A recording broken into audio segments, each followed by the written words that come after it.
Welcome students. In this video, we'll be discussing the implementation of how to find sum of all nodes in the linked list. The concept explanation of the same we have completed in the previous video, and in this video we'll be doing two implementation. One is iterative, the one more is like recursive also we will be doing. Right? Fine. So now let us just get into the editor. Before we continue, I think already we have completed how to create a node, how to create a linked list. I think we need not to repeat the same code. We will just take the code and we will reuse it again. Okay. So already, for example, in displaying linked list problem, already what we have done is we have written a function called as void. I think yeah, we have we are having a function called as create function. Let us take the help of that create function. Let me just have that paste it here, create function, and here I'm just calling our count nodes, which we will take it off. Okay, and probably in the main function we can just simply call this. Okay, we can just simply call the function called as create.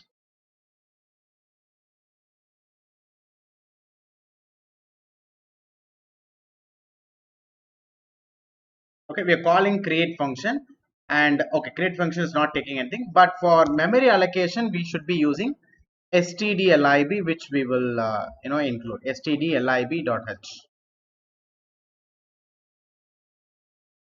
Okay, and also the structure definition is missing. That is why there is a lot of errors.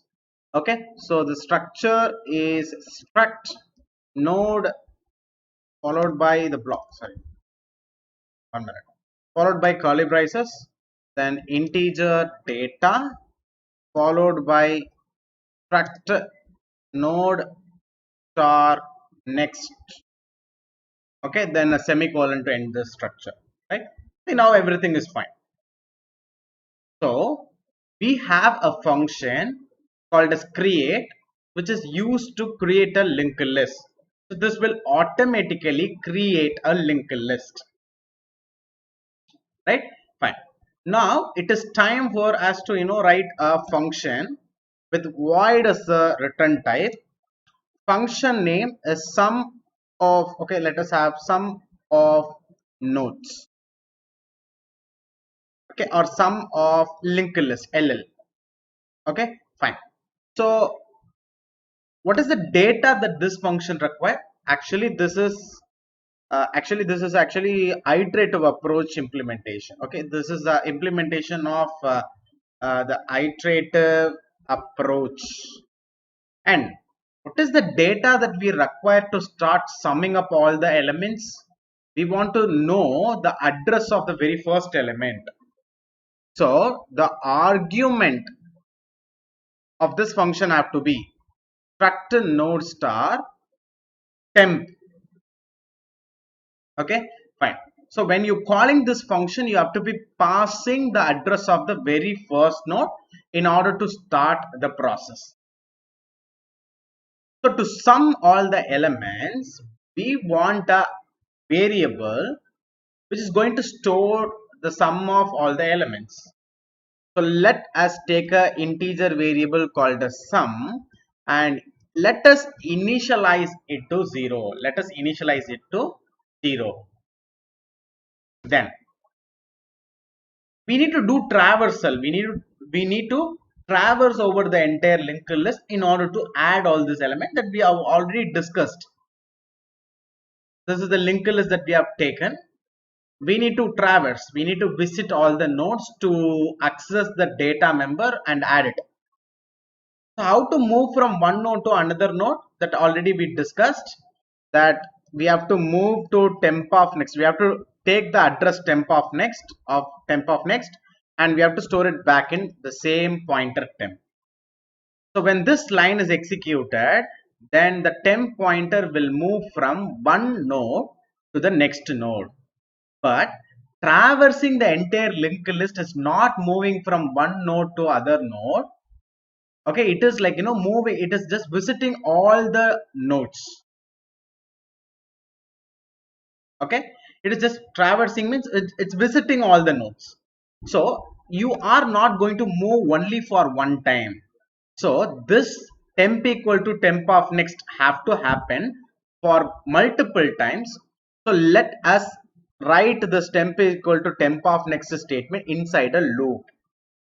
Okay, because when the same piece of code have to be executed for multiple number of times or more number of times, more than once, then let us use a loop to repeat the same process. But for every process that is getting repeated again and again, there should be an end point. The end point is what called as null.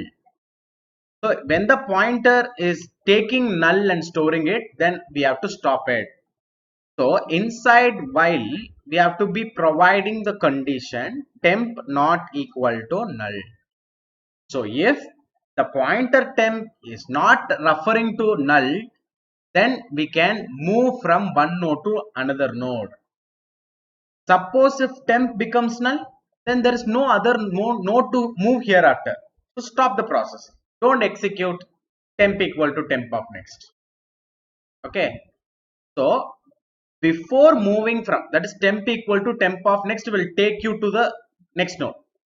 Moving from one node to another node. Moving from one node to another node. Before doing that process, we need to access the data member. Before moving, we need to access the data member and we have to add it to the variable called as sum. And again, the resultant answer we have to store it in the same sum variable. Okay, so this can be also rewritten as with the help of compound assignment operator called as plus equal to. Right? So after this complete loop is executed, definitely the variable called as sum will be having the sum of all the node, which we can eventually print. Okay, so printf %d. So we can write sum of all the nodes in linked list is %d, and the sum value is actually there in the variable sum, so we can just print sum value. Right, let us check whether this is properly working or not. Right, we'll go for execution. Okay, so let us go for execution.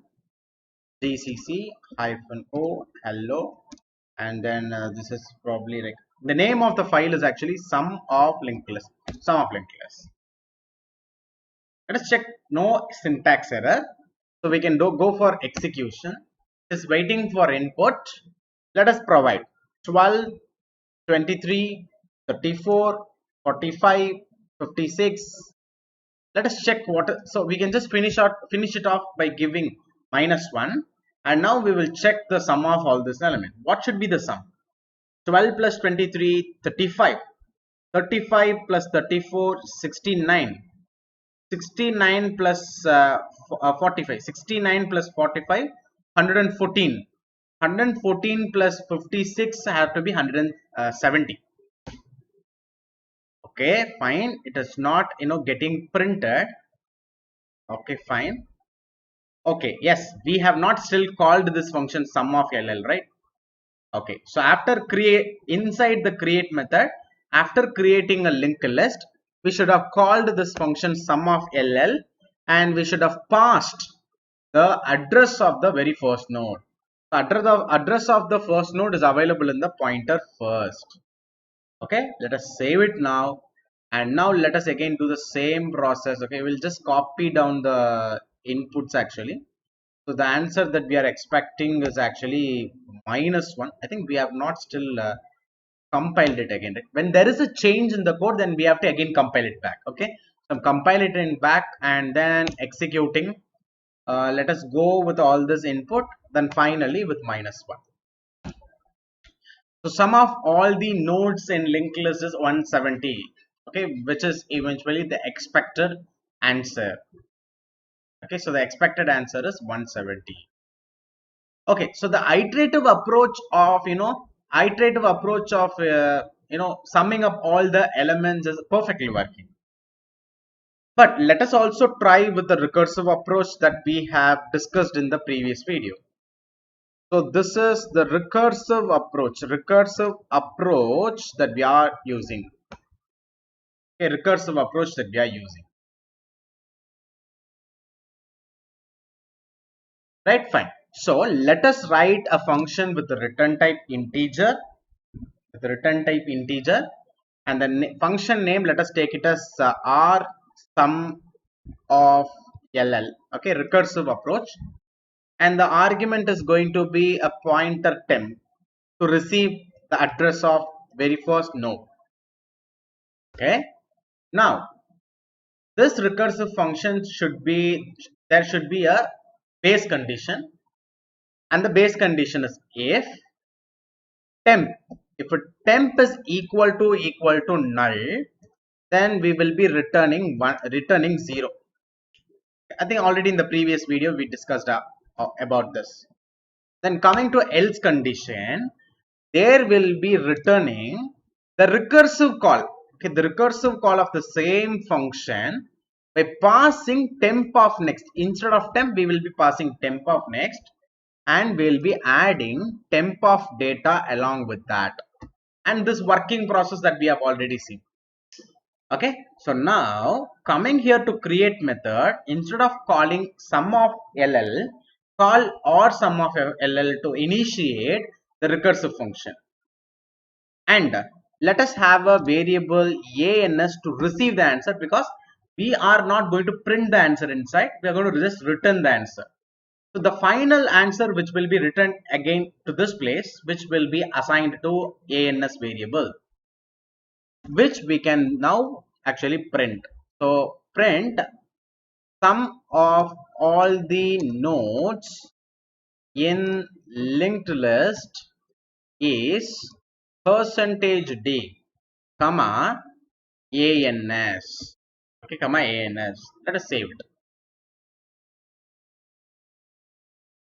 Okay, so let us just take up the terminal, and we can just probably try to execute it again. But there is a change, so compile it again. Then we will be going for execution. So we'll take small elements, like for example, we will take 5 and then 6, 7, 8, 9. So what will be the sum of all these elements actually? 5 plus 6, 11, 11 plus 7, 18, 18 plus 8, 26, 26 plus 9, 35.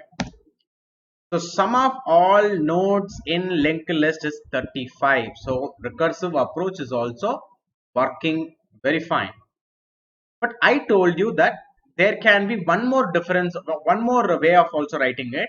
We can better take this temp of data. We can just take temp of data, and we can just provide this temp of data on the left side of recursive call also. So temp of data plus the recursive call. Otherwise, the recursive call plus temp of data both will be working fine. We can just try it again. Compile, then execute. So it's like 5, 5, 6, 7, 8, 9, and then -1. Again the same answer that we are receiving.